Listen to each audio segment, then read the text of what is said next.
Arcane Season 2 has left me in shambles, so I've decided to absolutely milk the ever-living shit out of this show. That's right, I'm starting a series where I'll be recreating various locations in Minecraft. After making the hex gates, however, I didn't really know where to start. There are way too many options to choose from. I mean, like, literally, any frame of the show could be your background image. Actually, maybe not all of them, though. Hey, yo, what the fuck? But after countless hours of hard working and dedicated procrastination, combined with a little bit of ignoring my responsibilities, I finally reached a conclusion. I thought to myself, what's my favorite scene? What would I love to spend most time with while recreating it? And that's when I realized there was only one option. Yeah, boy. The prison's the last drop. I built the last drop, you freak.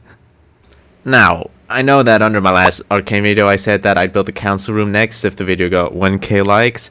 Hey, yeah, but we fell a tiny bit short. So, instead, I built the place where Vine Jinx used to have a beautiful life before the writers decided to brutally murder that happiness and then style on its dead body for the next 15 episodes. Yeah.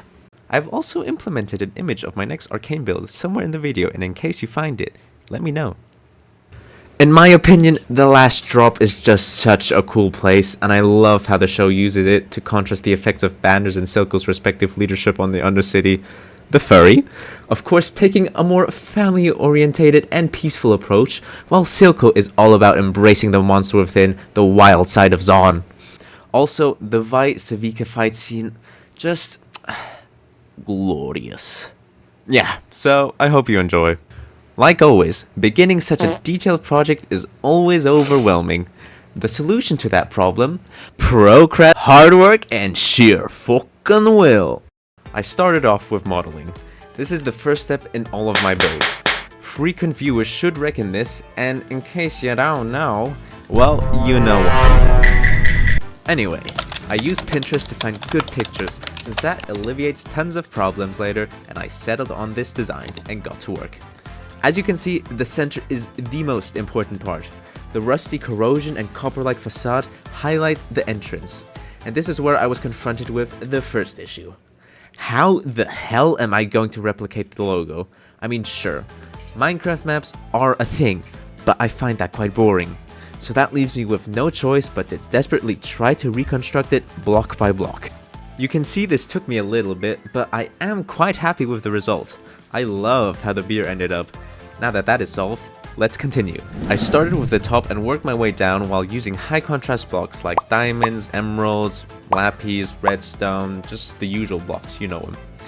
The entrance door was a bit tricky, but I got there in the end somehow, and the build actually looked far better than I had expected. The blue thing here, if anybody knows what the hell that is, please let me know. No idea.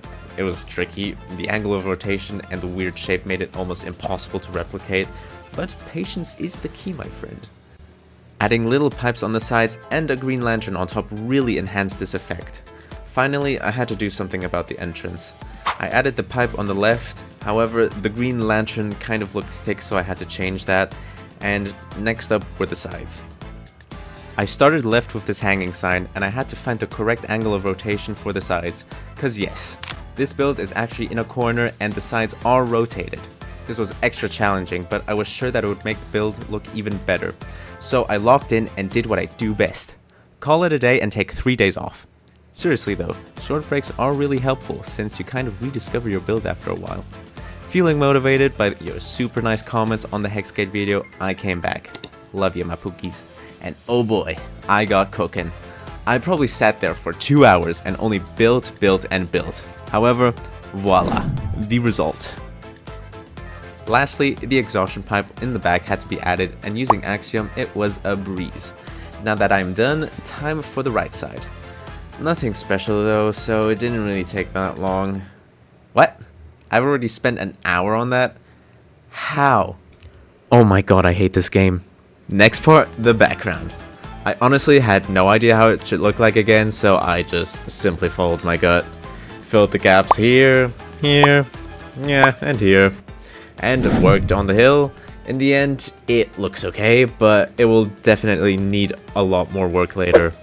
All the way on the top lies this tiny house and a bridge, so let's tackle that next. Having finished the overall model, it is now time to get colorful. This usually makes the model go from something like this to this.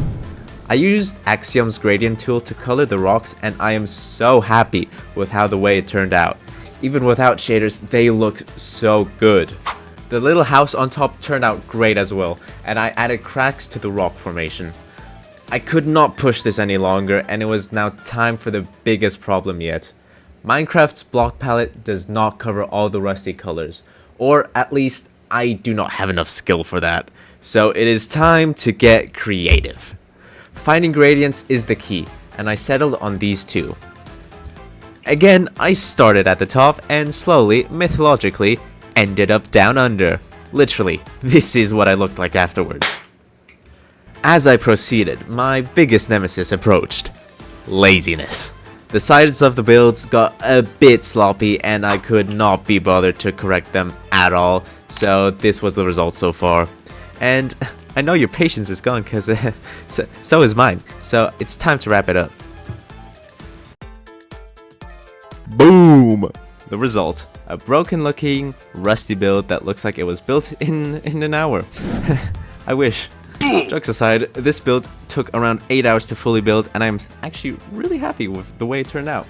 So what do you think? Thank you so much guys for sticking around till the end of the video. It really means a lot knowing you guys like the builds I make and appreciate the effort I put into them. I'm currently right at the end of an exam season, and it got me looking a little something like this. So I'd really appreciate it if you could subscribe or so that I can tell myself that the time I spent on this channel instead of studying was actually worth it. So yeah, with that said, thanks for watching and see ya.